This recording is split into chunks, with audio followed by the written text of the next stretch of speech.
Ciao a tutti e benvenuti in questo nuovo video. Chi di voi ha visto lo scorso vlog di Barcellona probabilmente sa già di che cosa andrò a parlare, mentre chi non l'ha ancora visto è caldamente invitato ad andare a vederlo perché è una bomba.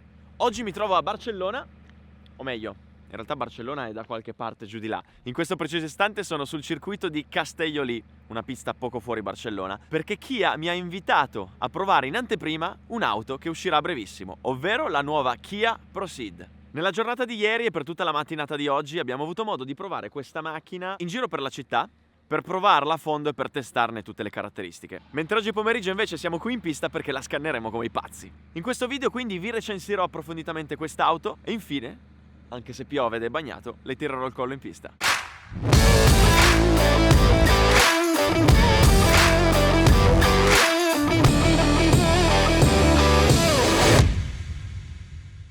Ma di che auto stiamo parlando esattamente? Questa è una categoria di auto che si vede ancora poco in giro, specialmente in Italia, ovvero una shooting brake. E di base una station wagon, o sport wagon, chiamatela come volete, con delle linee più sinuose ed eleganti. E la parte più caratteristica e speciale di quest'auto è il retrotreno. Se lo andiamo ad analizzare bene ci racconta tante cose. Per prima cosa notiamo come la linea superiore, man mano che si va verso il retrotreno, scende verso il basso e curva.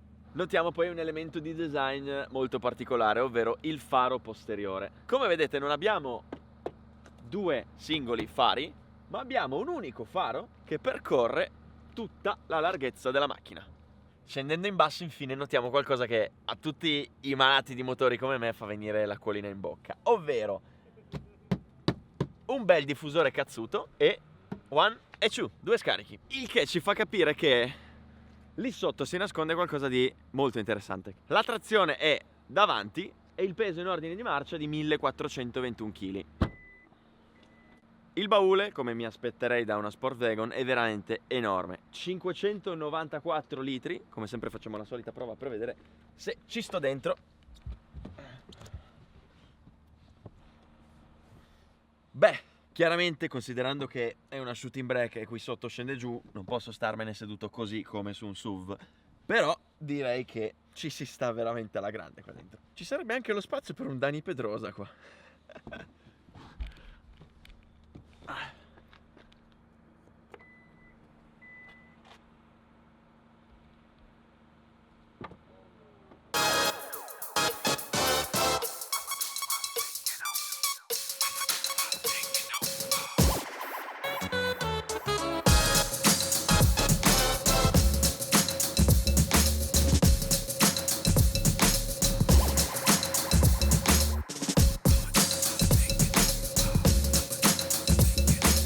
Guardando l'estetica di quest'auto capiamo che si tratta di un'auto dalle linee eleganti, ma guardando quegli scarichi, guardando quei freni, guardando quel diffusore e sentendo il rumore che fa quando dai gas, capiamo anche che i progettisti hanno voluto darle un'anima sportiva. Come in ogni auto che si rispetti ci sono varie motorizzazioni disponibili e io qui oggi ho sotto mano la versione GT che monta un 1600 turbo da 204 cavalli con cambio a doppia frizione a 7 marce. Quindi è un'auto studiata per il comfort? Sì. È un'auto studiata per l'eleganza? Sì. Ma è un'auto studiata anche per quelli che, come me, quando schiacciano il pedale dell'acceleratore vogliono sentire la pressione sullo schienale e soprattutto vogliono sentire.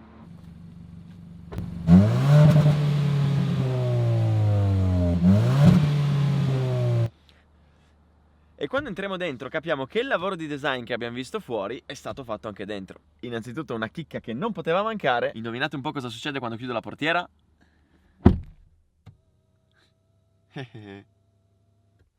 Io adoro queste cose, ma penso l'avrete già capito dagli scorsi video. Se guardiamo gli interni notiamo come le finiture sportive che abbiamo visto fuori, guardandola dentro notiamo che l'aspetto sportivo è stato riportato anche nelle finiture. Sedili di stampo abbastanza racing, con mix pelle e alcantara, con inserti rossi che si fondono insieme a un look comunque elegante. Abbiamo l'accensione senza chiave, cioè nel senso la chiave c'è ma non la infili e giri. Il cruscotto che in questo momento mi segnala pressione bassa dei pneumatici perché questa macchina è quella che usano in pista per fare i giri, quindi devi sgonfiare le gomme perché poi girando si scaldano e salgono le pressioni e le temperature. Come dicevo, il cruscotto ha le due intramontabili lancette con in mezzo un monitorino che ti dà tante informazioni utili. Abbiamo poi questo secondo mega monitor nel quale possiamo utilizzare Apple CarPlay o Android Auto oppure navigatore integrato e Kia Connected Services. Naturalmente questa macchina ha anche la retrocamera con i sensori di parcheggio.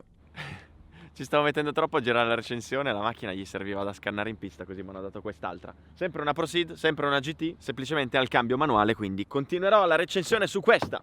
Il guidatore devo dire che sta veramente comodo, anche perché volendo si può scegliere il sedile motorizzato che con tutta una serie di tastini ti permette di regolare il sedile in mille modi.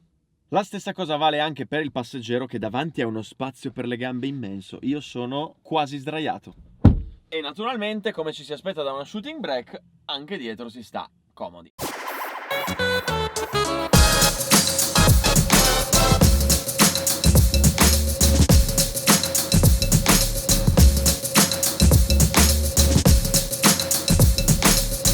Nel momento in cui ci mettiamo alla guida capiamo subito l'animo sportivo di questa macchina, perché ha un volante che risponde in maniera eccezionale, duro al punto giusto, che è la caratteristica proprio tipica delle auto sportive, e oltre a ciò ha un assetto abbastanza rigido. Questa macchina in curva lo senti che è davvero stabile, ti dà proprio quella sensazione di sicurezza. In questa che mi hanno dato adesso c'è il cambio manuale, ma in quella che guiderò in pista tra poco, come dicevo nella parte iniziale del video, c'è il cambio automatico a 7 marce con anche le palette al volante, cosa che davvero adoro, che dovrebbe esserci su qualunque auto col cambio automatico. Quella che guideremo in pista è anche dotata del tastino sport, che ormai non c'è neanche bisogno di spiegarvi a cosa serve. Anche qui sono presenti tanti sistemi di sicurezza e di aiuto alla guida, come il cruise control con funzione stop and go, quindi che regola la velocità e la distanza in base al veicolo che abbiamo davanti, il rilevatore di corsia, il sensore di collisione dell'angolo morto, molto utile perché spesso capita magari di non accorgersi che abbiamo una macchina lì dietro, e quindi ogni volta che abbiamo una macchina che sopraggiunge si accende il LED sullo specchietto. Abbiamo il parking assist, il sistema di sicurezza che previene il tamponamento, quindi se rileva che stiamo per andare addosso alla macchina che ci precede, aziona immediatamente i freni e blocca la macchina. L'impianto audio è della JBL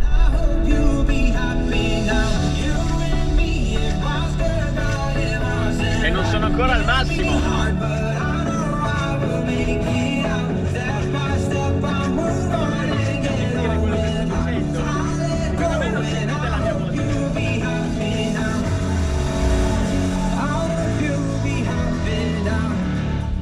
Io non l'avevo ancora provato al massimo, raga, la prima volta che lo provo, fa paura, porca miseria.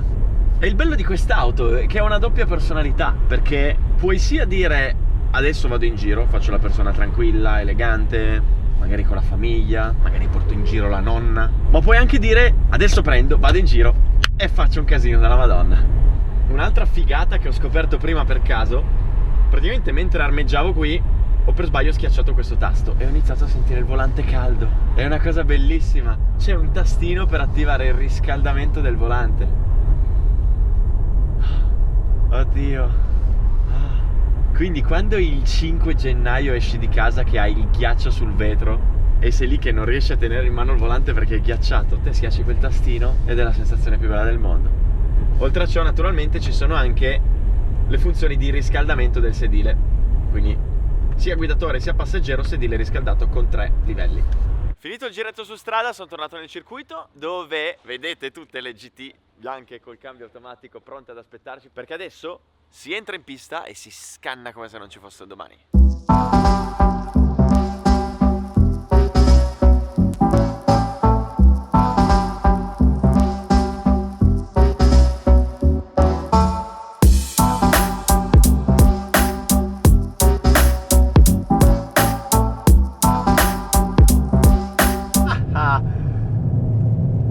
Mamma, ma che bella è sta pista! Oh mio Dio! Non ci avevo mai guidato qui al Castellolì. No, devo venire una volta a guidarci sul serio.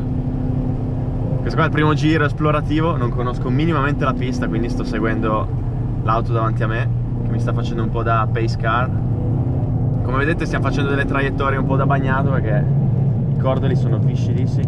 Oddio, sta curva! No, ma veramente! Guardate che banking! Sembra di essere al ring.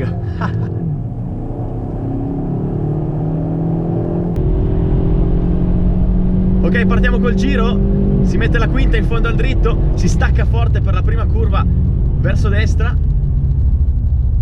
una curva che chiude Si sfrutta poi anche tutto il cordolo in uscita per cercare di uscire più forte possibile. Si frena poi poco per questa curva verso destra, che scale, poi scollina, ci si tiene sulla sinistra. Come vedete la pista è tutta un saliscendi pazzesca. Si pela un po' il freno, si molla, si fa tutta di percorrenza questa, bisogna essere delicati. Giù tutto da metà curva, ci si porta verso destra, staccatona veramente impegnativa questa. Curva strettissima verso sinistra, tanto banking, sembra di essere al Nordschleife, avete presente quelle curve fatte così? Poi guardate qua che roba, questa curva fa paura. Si pela leggermente il freno, si entra dentro, la si lascia correre, da metà curva in poi si punta il gas, si aspetta perché continua a girare e poi giù tutto e si esce qua, su questo lungo rettilineo. Ragazzi, quella è una curva da pelo, quarta piena. Si arriva ad appoggiare quasi la sesta qua in fondo, staccatona, davvero importante. Si buttano giù 3 marce, si fa un sesta terza, si apre poi il gas, ci si allarga qua in uscita, ci si porta poi sulla sinistra, guardate qua. Si frena abbastanza forte per questa doppia curva verso destra. Qui la macchina tende un po' al sovrasterzo perché hai un po' di banking forse negativo. La seconda chiude di più. Guardate che roba, è tutta un saliscendi questa pista, fa paura. Si pela un po' il freno per questa doppia curva verso sinistra, stretto, largo, di nuovo stretto. E poi guardate qua, curva da fare in pieno verso sinistra, quinta piena, si frena, si rallenta un po' per questo curvone verso destra in salita. Anche questo si fa veramente a cannone. Si stacca poi subito dopo per l'ultima curva. Mi è entrato il sistema di sicurezza intanto. Chiaramente questa è una macchina stradale, non da pista, quindi è normale che ci siano questi sistemi. So, 3 laps like promised. I hope you get what you did.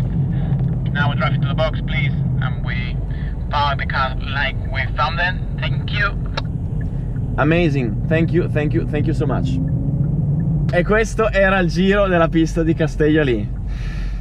Mamma mia che pista, bellissima. Wow, la prova in pista mi ha davvero sorpreso. Sia perché questa pista è una figata pazzesca, sia perché non mi aspettavo un assetto così stabile e una guida così divertente in pista. Comunque questa macchina sarà disponibile da inizio febbraio. Il prezzo non ve lo dico perché ancora i listini ufficiali non sono usciti. Sono tentato di mettermi occhiali e baffi finti e chiedere se mi fanno entrare di nuovo. Anche per questa recensione è tutto. Spero che il video vi sia piaciuto e che siate riusciti a capire tutte le informazioni su questa macchina. Se non avete visto il vlog che ho girato di questi 2 giorni, l'ho linkato qui sotto, andatelo a vedere perché è stato veramente bellissimo. Grazie Kia, grazie a voi per aver visto questo video e ci vediamo alla prossima recensione. Ciao a tutti!